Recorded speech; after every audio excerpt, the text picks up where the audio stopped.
The crystal chandeliers of Lumière cast warm golden light across the private dining room as 40 guests raised their champagne glasses in celebration. My mother, Eleanor Whitmore, sat at the head of the table in her emerald silk gown, looking radiant for 60. The celebration had been going on for 2 hours, and I'd spent most of it sitting quietly at the far end of the table watching. Speech. Speech. Someone called out, and my father, Richard, stood up with his signature confidence. At 63 he still commanded every room he entered. "To my beautiful wife," he began, his voice carrying that practiced warmth he used at board meetings. 60 years of grace, elegance and strength. We've built an incredible life together, raised 3 children, and tonight, surrounded by family and friends, I couldn't be more proud. Everyone applauded. My sister Victoria stood next, smoothing down her designer dress. At 34 she was everything our parents had hoped for. Married to a corporate lawyer, 2 perfect children, and a lifestyle that screamed success. "Mom, you've always taught us the importance of excellence," Victoria said, her voice dripping with performative emotion. "You showed us what it means to marry well, live well, and maintain our standards. Some of us learned that lesson better than others." Her eyes flicked toward me for just a second, and several people at the table followed her gaze. I took a sip of my water and said nothing. My brother Christopher went next, talking about family legacy and the importance of the Whitmore name. At 37 he ran a hedge fund and never missed an opportunity to mention it. "We've been blessed with opportunities," he said, "and it's important to remember that not everyone maximizes their potential the way they should." Another glance in my direction. Another round of knowing looks. I was used to it by now. At 31 I was the family disappointment. No husband. No important career title they could brag about at country club dinners. No children to add to the family photo wall. I'd stopped trying to explain my life to them about 5 years ago. When the speeches ended, dinner was served. The menu was exceptional. Seared duck breast, truffle risotto, Chilean sea bass. I recognized every dish because I'd designed the menu myself, though nobody at this table knew that. "Sarah," my mother said, her voice cutting through the conversation around us, "you've been awfully quiet tonight. No toast for your mother." All eyes turned to me. I set down my fork carefully. "Happy birthday, Mom," I said simply. "You look beautiful." "That's it." Victoria laughed, the sound sharp. "That's all you've got?" Chris and I prepared actual speeches. "I'm sure Sarah did her best," my mother said with that particular tone of disappointment she'd perfected over the years. "Words have never been her strong suit. Unlike literally everything else about successful people," Christopher muttered, loud enough for half the table to hear. I smiled and went back to my sea base. It was perfectly prepared, exactly as I'd insisted to the head chef last week when I'd reviewed the menu. The meal continued with the usual family dynamics playing out around me. Victoria talked about her children's private school achievements. Christopher discussed his latest acquisition. Various aunts and uncles chimed in with updates about their successful children, all of whom seemed to be doctors, lawyers, or executives. And Sarah, my Aunt Patricia said in that overly sweet voice people use when they're about to say something cutting, "What have you been up to?" "Still doing that little consulting thing?" "Something like that," I replied. "Consulting," Victoria repeated, making air quotes. "That's what we're calling it now. I've never actually understood what you consult about, Sarah. It's all very vague." "Business operations," I said simply. "For who?" Christopher pressed. "I've asked around my network. Nobody seems to know your company. I keep a low profile." "That's one way to put it," my father said, signaling the waiter for more wine. "Your brother and sister have made names for themselves. You've made yourself invisible." The table laughed. I noticed several cousins exchanging glances, probably relieved they weren't the ones being discussed. As dessert was being cleared, Victoria suddenly brightened with an idea that I could tell was going to be awful. "Oh, before we finish we should all share what we got Mom for her birthday. I'll start. David and I got her that week at the spa resort in Tuscany. All expenses paid, first-class flights, the works." "That's wonderful, darling," my mother beamed. "We got her the diamond tennis bracelet she'd been eyeing," Christopher announced, and my mother immediately held up her wrist to show everyone the glittering piece that probably cost $40,000. "Stunning," several people murmured. Victoria's eyes gleamed as she turned to me. "Sarah, what did you get Mom? I haven't seen you bring anything in." The table went quiet. 40 sets of eyes fixed on me with varying degrees of curiosity, pity, and judgment. "Well," my mother prompted, her smile tight. "I didn't bring a physical gift," I said calmly. "Of course not," Victoria laughed, but there was an edge to it. "Let me guess, you couldn't afford anything appropriate?" "It's okay, Sarah. We all know you're struggling. Nobody expects you to compete with people who have actual careers." "Victoria," my mother said, but it was a weak protest lacking any real conviction. "No Mom, it's fine," Victoria continued, warming to her subject. We should just acknowledge reality. Sarah can't afford the lifestyle we live. Look at her, she's wearing a dress from, where? Target. Nordstrom Rack probably, Christopher added, examining me like I was a specimen. It's actually sad when you think about it. Same education, same opportunities, completely different results. My father sighed heavily. Sarah, we've talked about this. Your brother and sister have worked hard to build their lives. They've made smart choices. Marriage, career advancement, networking, these things matter. You can't just drift through life expecting to maintain Whitmore standards. I'm not drifting, I said quietly. Then what do you call it? My mother asked, her voice rising slightly. You're 31 years old. You rent an apartment. You drive a 6-year-old Honda.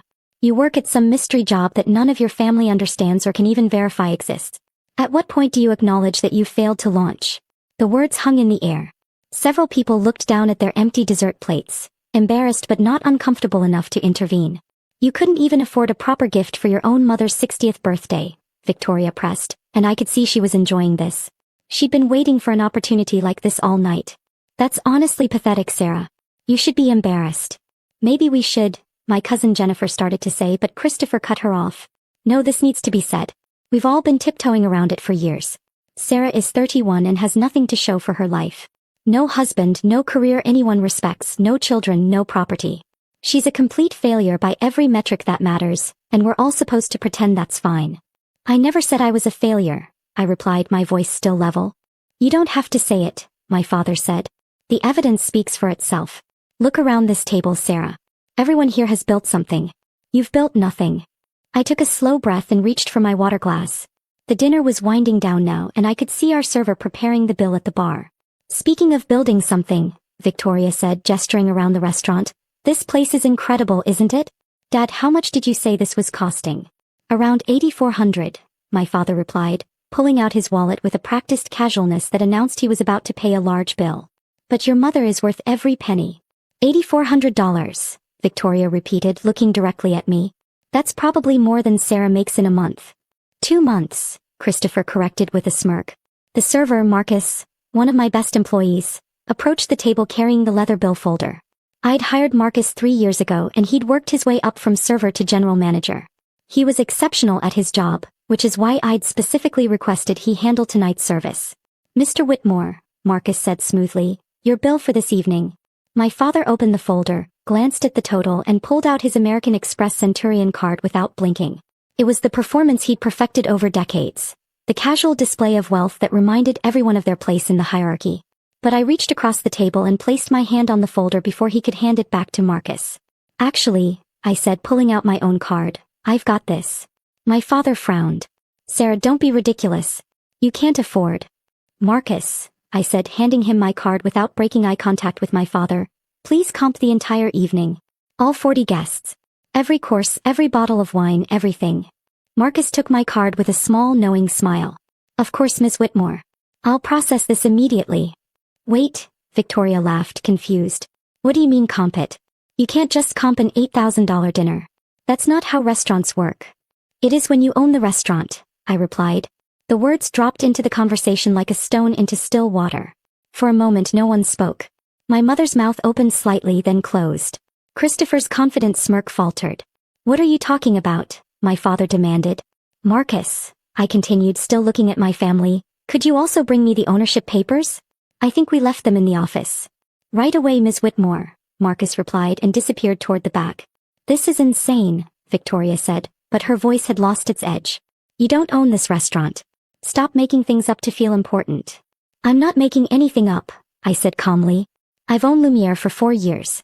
Also Le Petit Bistro downtown, Azure on the waterfront, and Harvest Table in the Arts District. 4 restaurants. Total valuation around $43 million. The silence that followed was absolute.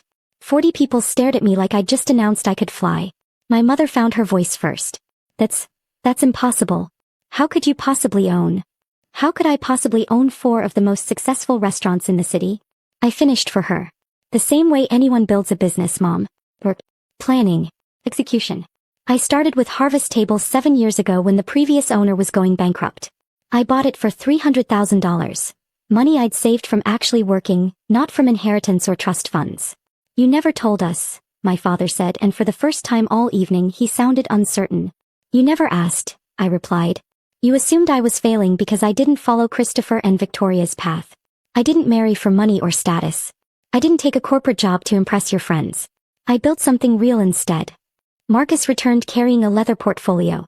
He set it in front of me and opened it to reveal the documents inside. Incorporation papers, property deeds, licensing agreements, all with my name clearly visible.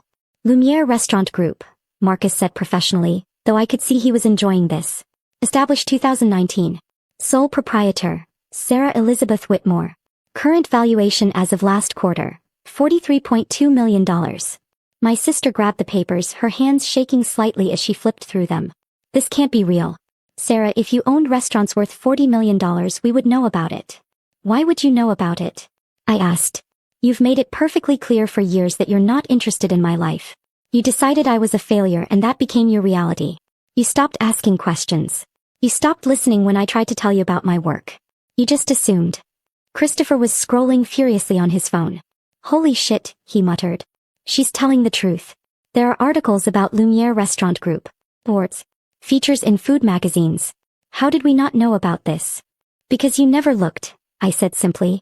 Victoria, do you remember 3 years ago when I tried to tell you about buying Azure? You literally cut me off mid-sentence to talk about your new car. Dad, remember when I mentioned expanding to Le Petit Bistro? You changed the subject to Christopher's hedge fund. But you always seemed so. My mother trailed off, gesturing vaguely at me. Modest. I supplied. Poor. Unsuccessful. I drive a Honda because it's reliable and I don't need to prove anything to anyone. I rent an apartment because I'm rarely home. I'm usually at one of my restaurants. I wear normal clothes because I spend my days in kitchens and dining rooms, not boardrooms. You confused humility with failure. $43 million, my father repeated, still processing. And you let us, you sat there while you told me I was a disappointment? I finished. While Victoria said I should be embarrassed. While Christopher called me a complete failure. Yes. I sat here and let you say all of that because I wanted to see how far you'd go. Victoria's face had gone pale. Sarah, I didn't mean. Yes, you did, I interrupted gently. You meant every word. You've been looking for an opportunity to put me in my place for years. Tonight you finally got your chance and you took it. In front of 40 people, you tried to humiliate me. My mother started. You thought I was poor, I said. You thought I was struggling. You thought I'd failed to build anything meaningful. And because you thought those things, you felt entitled to judge me, mock me, and dismiss everything about my life. Marcus cleared his throat softly. Ms. Whitmore, the kitchen staff wanted me to tell you that tonight's service was exceptional. Chef Pierre particularly wanted to thank you for the menu suggestions. Thank you, Marcus, I replied. Please tell everyone they did beautifully tonight. Wait, Christopher said, looking up from his phone.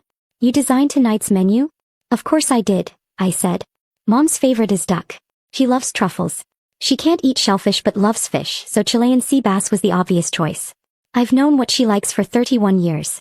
I made sure her 60th birthday dinner was perfect. My mother's eyes filled with tears. Sarah. That was my gift, Mom, I continued. Not a trip to Tuscany. Not a diamond bracelet. I gave you a perfect evening with your entire family in one of the finest restaurants in the city. A restaurant that I built. A menu that I designed specifically for you. An experience worth far more than $8,000. I don't understand, Victoria said weakly. Why didn't you ever say anything? Why didn't you tell us you were successful? I tried, I reminded her. Dozens of times over the years. But every time I mentioned my work, you either ignored me or made a dismissive comment. Eventually I stopped trying. I built my empire quietly while you all assumed I was failing. Empire, my father repeated. 4 restaurants. $43 million.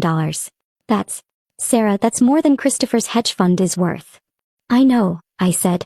I looked it up. Christopher manages about $31 million in assets.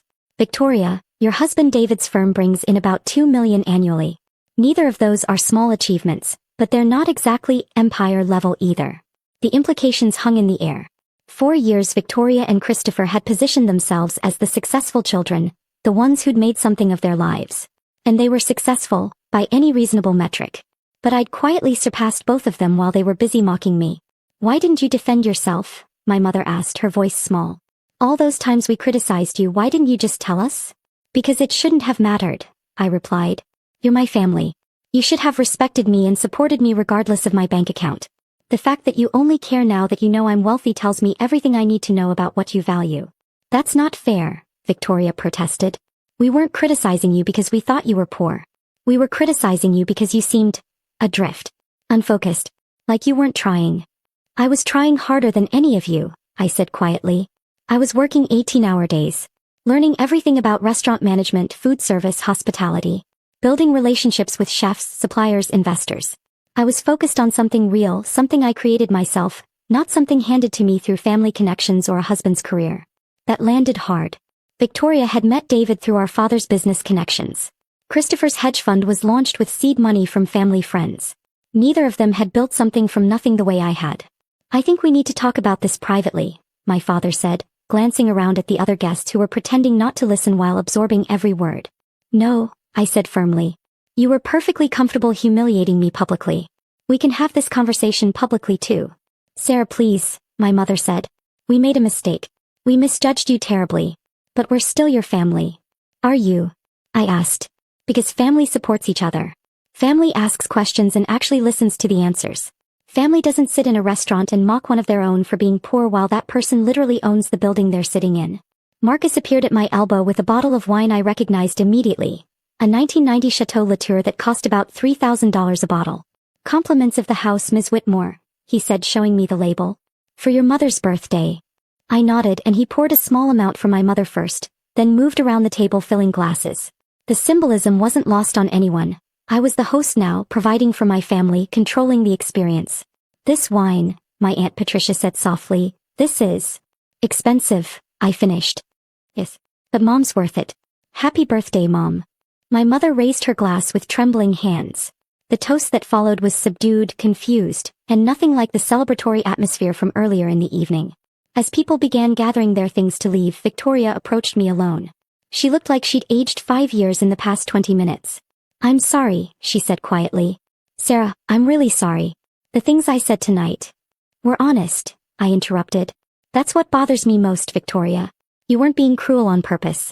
You genuinely believed I was a failure and you felt comfortable saying so because everyone else believed it too. We were wrong. Yes, I agreed. But not just about my financial success. You were wrong about me as a person. Wrong to assume that because I didn't live the life you approved of, I must be struggling. Wrong to measure my worth in designer clothes and luxury cars. Wrong to think that quiet meant weak and modest meant poor. I want to fix this, Victoria said. Tell me how to fix this. I looked at my sister, really looked at her, and saw someone who'd spent her entire life performing for an audience, including our parents. She'd done everything right by their standards, but I suddenly wondered if she'd ever done anything that truly made her happy. Start by asking yourself why my success bothers you, I said gently. Because I think it does. I think you built your entire identity around being the successful daughter, and now that narrative is complicated. Victoria's eyes filled with tears. That's not. I am happy for you. I'm just shocked. And maybe a little, yes, okay, bothered. Because you made it seem so effortless and everything in my life is exhausting. That was the most honest thing she'd said to me in years. Christopher approached next, hands in his pockets, looking uncharacteristically humble. Sarah, I was an asshole tonight. Multiple times. I don't really have an excuse. No, you don't, I agreed. Are we? Can we come back from this? I don't know, I said honestly. That depends on whether you actually want a relationship with me or just access to someone who owns $43 million in restaurants. He flinched. That's harsh. But fair, I countered. You've spent years making it clear that you see me as lesser. Now the calculus has changed and suddenly you want to fix things. I need time to figure out if that's genuine or opportunistic. My parents were the last to approach. My mother had been crying, her carefully applied makeup now streaked and ruined. My father looked like he'd been physically struck. Sarah, my father began, then stopped, seemingly unsure how to continue. I don't know what to say. How about the truth? I suggested. Just once, tell me the truth. He took a deep breath. The truth is I'm ashamed. Of myself, of how we treated you, of the assumptions we made. You achieved something remarkable and instead of celebrating that, we tried to tear you down because you didn't do it our way. The truth is I've been a terrible mother to you, my mother added, her voice breaking. I measured your worth by ridiculous standards. Marriage, appearance, social status instead of character, work ethic and achievement. You built an empire and I called you a disappointment. Yes, I said simply. You did. Can you forgive us? My father asked. Eventually, I replied. But not tonight. Tonight I need you to sit with what happened here. I need you to really think about the daughter you thought you had versus the daughter you actually have. And I need you to decide if you can love me for who I am, not who you want me to be. We do love you, my mother insisted. Then show me, I said. Not with words. Not with apologies. Show me with actions. With respect. With genuine interest in my life. With support that doesn't come with conditions. Marcus appeared one final time to let me know the restaurant was closing. The other guest had filed out, leaving just my immediate family in the dining room. I should go, I said, gathering my simple purse, the one Victoria had mocked earlier as cheap. Wait, my mother said. Will you at least, can we schedule a lunch? Just us. So we can talk properly. I considered this. Part of me wanted to walk away and let them stew in their guilt. But another part, the part that remembered childhood birthdays and family vacations and moments when we'd actually been close, wanted to try. Next month, I said. Give everyone time to process tonight. Then we can talk. At one of your restaurants? My father asked, and there was something almost hopeful in his voice. No, I replied. Somewhere neutral. Somewhere we can just be a family trying to figure things out without all the performance and status posturing. I walked out of Lumière into the cool night air, leaving my family standing in the restaurant I owned, surrounded by the success they'd refused to see. My phone buzzed with a text from Marcus. That was the most epic family dinner I've ever witnessed. You're a legend, boss. I smiled and typed back, just another night in the restaurant business. As I drove home in my 6-year-old Honda, which was paid off and ran perfectly fine, I thought about the look on Victoria's face when she'd realized I owned the building. The shock on Christopher's face when he'd looked up my company online. The devastation in my mother's eyes when she'd understood that she'd been mocking her daughter's success while literally eating food from a menu that daughter had designed. I'd spent years building my empire quietly without fanfare or family approval. I'd done it for myself because I loved the work and believed in what I was creating.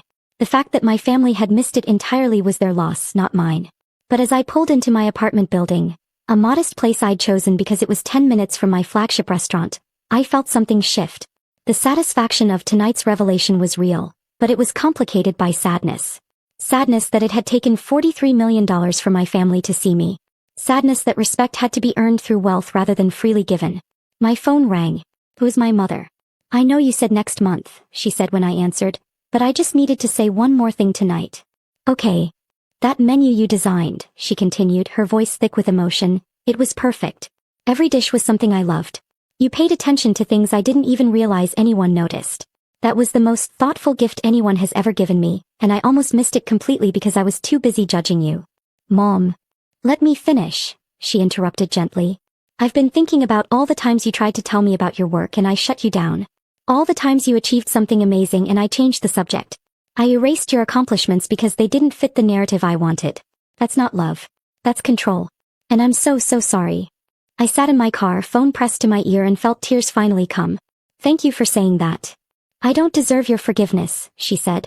But I'm going to spend however long it takes earning it. Your father and I both are. We're going to learn about your restaurants. We're going to ask questions and actually listen to the answers. We're going to be the parents you deserved all along.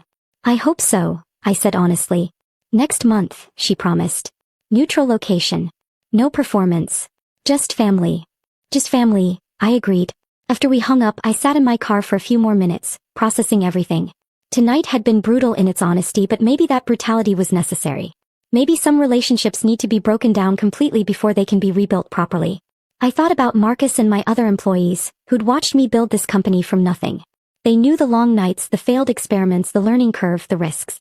They'd seen me succeed not because of family connections or luck, but because of relentless work and genuine passion. My family had missed all of that. They'd been so focused on their definition of success that they'd completely missed mine. But now they knew. Now the illusion was shattered. And what came next would reveal what we really were to each other. A family worth rebuilding, or just people who shared DNA and history. I hoped for the former. But I was prepared for the latter. As I finally headed up to my apartment, I got one more text. This one from Victoria. I looked up your restaurants online. The reviews are incredible. You built something really special. I'm proud of you, even if I'm years too late saying it. I typed back, thank you. That means more than you know. It wasn't forgiveness. Not yet. But it was a start. And sometimes a start is enough.